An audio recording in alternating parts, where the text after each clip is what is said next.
안녕하십니까. EBS 평생학교 시청자 여러분. 반갑습니다. 저는 정형외과 전문의 윤필환입니다. 저는 정형외과 중에서도 고관절 질환을 맡고 있는데요. 오늘부터 총 8차례에 걸쳐서 골반 및 고관절 질환에 대해서 말씀드리도록 하겠습니다. 사실 고관절하면 정형외과에서도 좀 생소하신 분들이 많이 계시는데요. 실제로 제가 정형외과에서 고관절을 전공한다고 했을 때 가까운 지인들조차도 고관절이 어딘지 몰라서 생소해 하시는 분들이 많았어요. 그래서 오늘 첫 번째 1강에서는 고관절 및 골반의 구조와 기능에 대해서 살펴보도록 하겠습니다. 먼저 오늘의 학습 내용을 먼저 말씀드리면 도대체 고관절은 몸의 어느 부분에 있는지에 대해서 살펴보고요. 그리고 간단히 고관절과 골반의 구조를 살펴보고 그 다음 이 고관절을 움직이게 만드는 근육이나 인대들을 보면서 주요 근육들을 공부해 보도록 하겠습니다. 그리고 마지막으로 고관절의 기능과 역할, 왜 고관절이 중요한지에 대해서도 말씀드려 보도록 하겠습니다. 아까 말씀드린 것처럼 정형외과에서 다른 관절들은 꽤 잘 알고 계세요. 특히 어깨 관절이 견관절이고 무릎 관절이 슬관절이라는 것은 잘 알고 계시는데 도대체 고관절이 어딘가요? 라는 질문들을 많이 하시죠. 우리말로 하자면은 엉덩이 관절이라고 할 수 있는데 사실 좀 이상합니다. 네, 엉덩이 관절이 맞긴 맞는데요. 이 부분을 고관절이라고 합니다. 몸과 다리를 연결해주는 아주 중심이 되는 관절이라고 할 수가 있죠. 다시 한번 골반과 고관절의 구조를 살펴본다면은 어떻게 보면 해부학 시간입니다. 골반뼈가 있고요. 그리고 그 골반뼈에서 비구라는 부분이 있는데 그것과 맞물리는 대퇴뼈 중에 대퇴골, 대퇴골과 이 비구라는 부분이 이루어져서 고관절을 이루게 되죠. 자, 그럼 골반과 고관절의 구조를 살펴보도록 하겠습니다.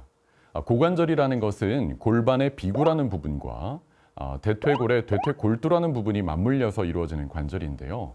골반을 전체적으로 보자면 이것뿐만이 아니라 천장관절이라는 것도 있고요.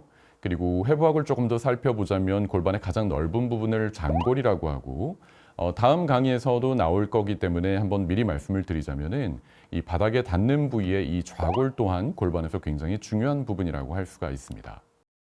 자, 다시 한번 고관절을 살펴볼게요.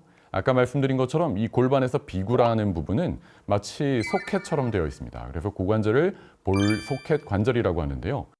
골반에서 이 움푹 파인 이 비구 부분과 그리고 대퇴골두라고 하는 부분이 맞물려서 고관절을 형성하고 있죠. 그런데 이 비구에는 고관절을 둘러싸고 있는 비구순이라는 부분이 있는데요. 이 또한 굉장히 생소한 용어지만 다음 강의에서 중요하게 다뤄질 질환에 해당되는 거기 때문에 한 번쯤은 알고 계시는 것도 좋을 것 같습니다. 다시 한번 이제 실제 엑스레이로 저희가 고골반의 구조를 살펴본다면은 빨갛게 형성이 되어 있는 저 비구 부분과 대퇴골두가 맞물려서 고관절이라고 제가 말씀을 드렸죠. 골반에는 고관절뿐만 아니라 여러 개의 관절이 있어요. 이 꼬리뼈 부분과 아까 말씀드린 장골이 합쳐지는 부위에 천장관절이라는 부분도 있고 앞부분에 치골 두 가지가 연결되는 치골결합이라는 부분도 있습니다. 또한 고관절 바깥 부분에 톡 튀어나온 부분을 대전자라고 하는데요. 그 부분도 여러 가지 질환을 일으키기 때문에 좀 낯설지만 대전자라는 용어도 알고 계시는 것도 좋을 것 같습니다. 그런데 이 관절이 서로 그냥 뼈끼리 부딪히는 것이 아니라 관절에는 당연히 관절 연골이 있습니다. 그래서 서로 간에 완충 역할을 하고 부드럽게 움직이는 작용을 하죠. 그리고 고관절에서는 비구순이라는 부분이 있어서 이 고관절을 잘 감싸주고 있어요. 그래서 그 감싸주고 있는 부분에 관절액이라는 부분이 있고요. 관절액이 마치 윤활유처럼 기능을 하게 되죠. 실제로 이 고관절, 관절을 베어링에 해당된다고 본다면 이 윤활액은 관절액에 해당된다고 볼 수가 있어요. 그래서 이 윤활액이 있어야 관절이 굉장히 부드럽게 움직일 수가 있고 관절의 마모를 방지할 수가 있죠. 그런데 어떤 이유에 의해서 베어링이 마모가 되면 그 베어링이 망가지는 거잖아요. 마찬가지입니다. 관절에서 연골이 마모가 되면 관절이 망가지게 되고 이것을 바로 관절염이라고 하죠. 엑스레이에서 보시는 것처럼 연골이 하나도 없어지면서 이제 통증을 일으키는 퇴행성 관절염이 생기는 거예요. 자, 그럼 여기까지 이제 고관절의 구조에 대해서 살펴봤고요. 그 다음에는 고관절에서는 어떻게 움직여지는가를 살펴보도록 하겠습니다. 어깨관절도 굉장히 많은 가동 범위를 갖고 있죠. 고관절도 마찬가지입니다. 이 아까 말씀드린 볼소켓 관절이라서 굉장히 큰 범위로 움직임이 일어나요. 그 용어를 먼저 살펴보자면 우리가 몸을 고관절을 앞으로 들어 올렸을 때 이것을 굴곡이라고 하고요. 고관절을 뒤로, 다리를 뒤로 찼을 때 이 자세를 신전이라고 합니다. 이 굴곡을 일으키는데 가장 중요한 근육 중에 굉장히 여러 가지 근육이 있는데요. 다음 강의에서도 다뤄질 질환들에 해당되기 때문에 그 굴곡근에서도 가장 중요한 장요근을 먼저 살펴보도록 하죠. 이 장요근은 척추에서 골반을 지나서 대퇴골까지 이어지는데 고관절을 굽히는 기능을 하게 되고 몸을 유지하는 굉장히 중요한 역할을 합니다. 소위 요새 유행하는 코어 근육 중에 하나죠. 그리고 아까 다리를 뒤로 차는 동작, 다리를 뒤로 뻗치는 동작을 신전이라고 했는데요. 이 신전근에서 또 가장 중요한 것은 저희가 어떻게 보면 스포츠에서 굉장히 익숙한 용어기도 한 햄스트링이라는 근육이 있습니다. 햄스트링이라는 것은 근육 하나를 얘기하는 것이 아니라 고관절 뒤쪽 여러 가지 근육을 통칭하는 용어인데요. 운동선수들 중에서 흔히 햄스트링이 찢어졌다. 또 일반인 분들 중에서도 갑자기 달리기를 하다가 햄스트링이 찢어졌다 이런 경우가 있잖아요.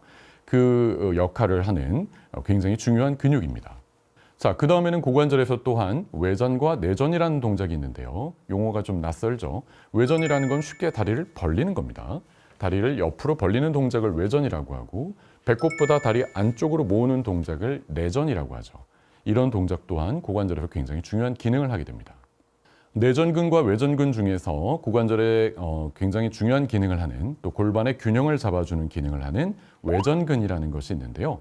골반과 대퇴골을 옆쪽을 이어주는 근육이고 다리를 옆으로 벌릴 때 굉장히 중요한 역할을 하죠. 자, 그 다음 동작 중으로 이제 고관절에부터 회전이 일어나는데요.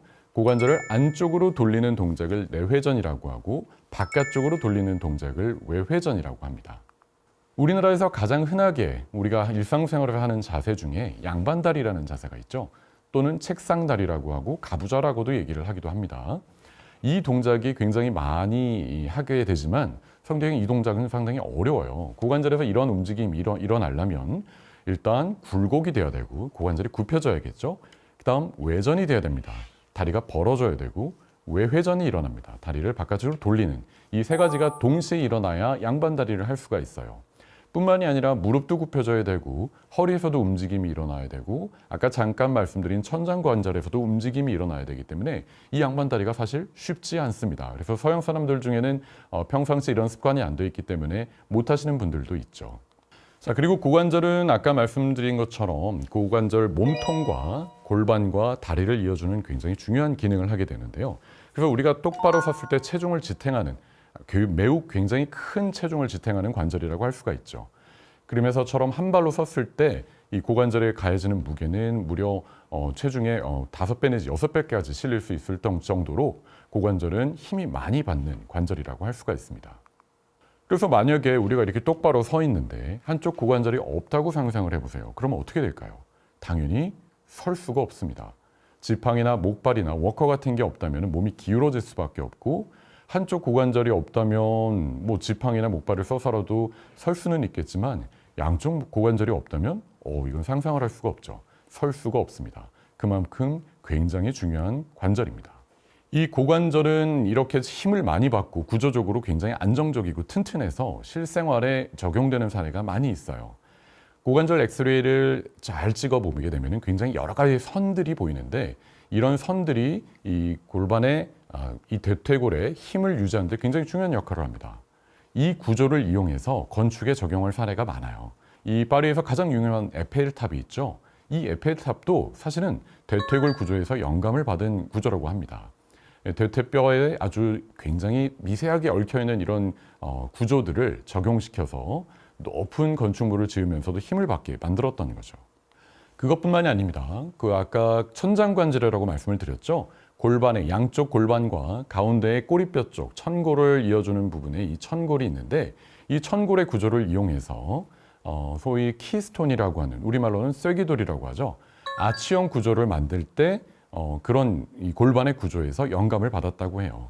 로마 시대에 거대한 수로를 건설할 때나 여러 가지 건축물에서 흔히 볼 수 있는 이 아치형 구조에서 보이는 이 쐐기돌이 골반의 구조에서 왔다는 것도 참 신기하죠. 또한 우리가 아주 긴 다리를 건설할 때 현수교라는 것은 저희가 잘 알고 있잖아요. 이 현수교 또한 이 그림이 좀 어려울 수는 있지만 골반에서 양쪽 장골과 천골을 이어주는 이 천장 인대를 형성하는 구조를 보고 역시 영감을 받아서 만든 구조라고 합니다. 이렇게 실생활에 많이 적용되고 있죠. 마지막으로 고관절의 골반과 골반절의 구조를 살폈을 때 여러 가지 엑스레이를 찍어보면 아주 강하게 보이는 선들이 보이는데요. 이 부분이 사실 힘을 가장 많이 받는 부위라고 생각을 하셔도 돼요. 이런 것들을 이용해서 고딕 대성당의 가위형 아치 구조를 형성했다고도 하죠. 이렇게 말씀드리는 이유는 그만큼 고관절은 굉장히 안정적이고 단단해서 우리 몸의 체중을 지탱하고 있다는 것을 말씀드리기 위함입니다. 그래서 이 고관절과 골반이 안정적이지 않다면 큰 문제가 생기겠죠. 자, 여기까지 제1강에서 골반과 고관절에 대해서 살펴봤습니다. 자, 이제 골반과 고관절이 어딘지 잘 아시겠죠? 네, 그럼 저는 또 다음 시간에 인사드리도록 하겠습니다. 감사합니다.